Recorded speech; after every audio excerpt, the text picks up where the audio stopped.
It's kind of really bizarre. It's so hard to amazing, explain yeah. because it was something we waited so long for. Karen Arden was adopted at 2 months old in 1970 by a family with the last name Wager. Korina Sherman was born 6 years later to Karen's biological parents with the last name Wagner. I even have this recollection of sitting in math class and my teacher asking if I know Karen Wager.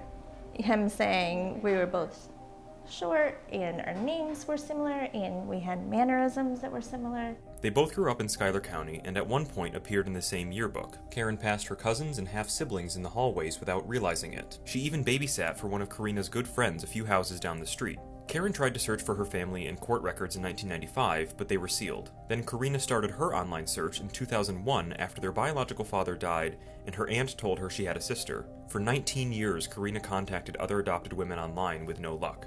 I would kind of just go through these phases where I think, okay, this time is going to be it. I'm going to get somewhere and just get so discouraged. Ultimately, she decided to take a different route, submitting a DNA sample to Ancestry.com in 2018, followed by 2 years of silence. After a medical scare in 2019, Karen's daughters urged her to also send in a DNA sample with the hopes of finding out her family's medical history. So she submitted the sample in December, and on February 9th, 2020, there was a match.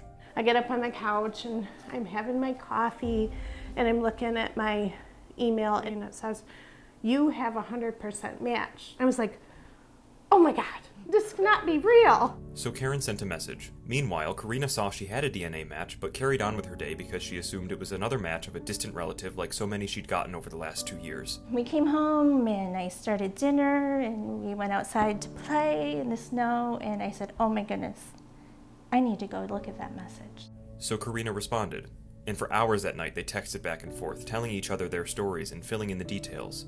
A week later they met for lunch, and the relationship has taken off from there. Having all those details that and people in common and things, it just kind of seemed like, oh, I'm just meeting a friend. Since that first meeting, the long-lost sisters have been able to experience birthdays, the birth of grandchildren, and the death of loved ones together, making up for decades of lost time. She reminds me a lot of my mom.